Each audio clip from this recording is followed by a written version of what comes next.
Thanks, Clive. You're watching South East Today. Our top story tonight. A miracle escape for a mother and baby as a car crashes into the front of their house. And a former Sussex sub-postmaster wrongfully convicted in the post office scandal pleads with the government to speed up the compensation process.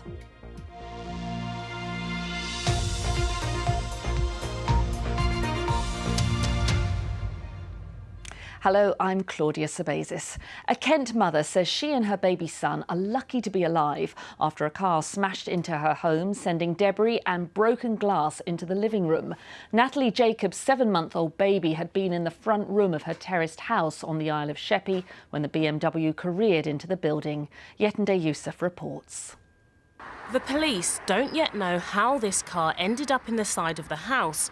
But Natalie Jacobs' 9-year-old daughter had just left for school, her husband was at work, and she was in the front room with her 7-month-old baby. My son was here in a bouncer, and I was sat on the floor with him because I was brushing his teeth.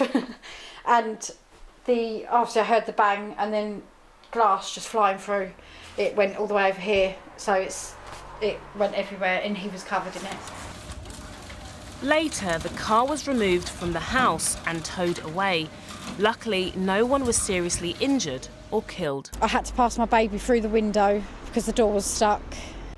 And then the 2 men that were in the car got out and helped rip the door off so I could get out.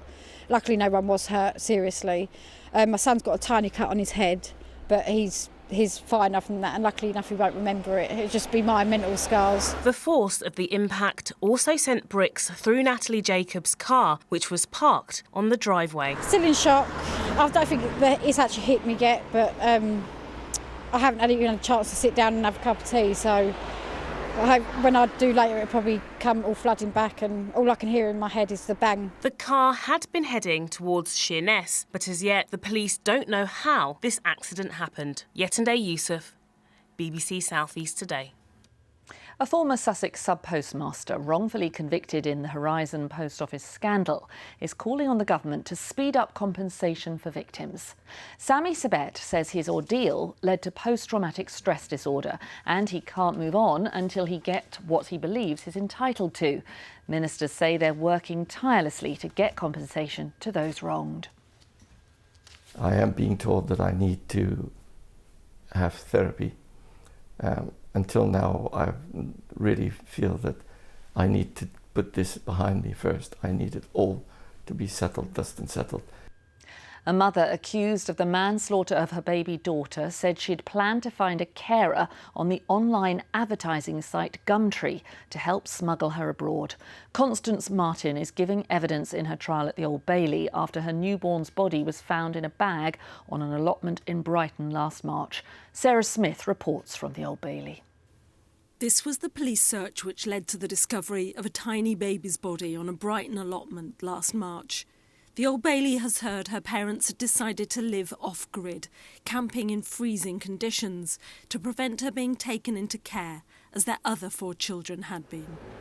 Constance Martin said today that her other children had been stolen from her by the state and that she'd do anything to save her new baby, Victoria, from social services.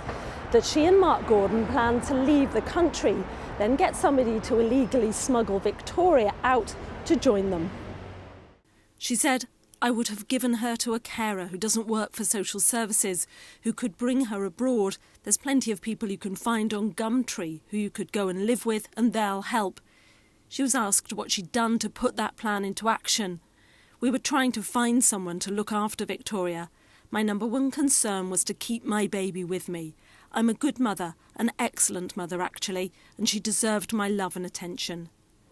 She also said the car they'd been using caught fire because private detectives her family had employed to track her had detonated it. She says her daughter died the day after they arrived at the port in Newhaven, that she woke after a night in a tent to find she was dead. Both defendants deny manslaughter and causing or allowing the death of a child. Sarah Smith, BBC South East Today, the Old Bailey. A Kent Hospital Trust's outdated radiology machine is exposing patients to radiation doses within the upper limit of safe. The Medway NHS Foundation Trust has been told that it's relying on a device which has had an end-of-life certificate since 2020. The Trust says it's committed almost £2 million to replace the equipment and says patients are safe. Drivers are being urged to ignore sat-navs and only follow official diversion routes during an unprecedented closure of the M25. The plea from National Highways comes as it prepares to close the motorway in Surrey between junctions 10 and 11 from 9 on Friday night until 6 on Monday morning. It's to allow a bridge to be demolished and a new gantry to be installed. Now, controversial new measures to control traffic around 7 Medway schools have come into force today, with roads closed during drop-off and pick-up times.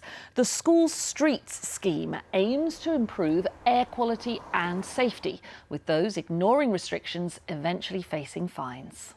Absolutely brilliant. I mean, look how many cars there are, hardly any, compared to what we normally have. And normally they're reversing, running us over or the kids and so on. There's none of that. And how many more are going to walk to school? Much, much better for them. Good start to the day. Time now for the weather. Here's Sarah Keith-Lucas. Good evening. It's been a pretty grey old drizzly day out there today. We have got a little bit more of that cloudy and wet weather to come through the day tomorrow, but things are going to be turning milder and we should see the sunshine later in the week. So overnight then quite a bit of cloud, just producing the odd spot of drizzle. There's likely to be some mist and some murk by the time we wake up tomorrow morning, but it's going to be frost free at around 5 degrees. Now it starts off dry, but we'll soon see the rain spreading in from the west. Could be quite heavy through the middle part of the day on Tuesday, but something a little bit dry. Just working in later on.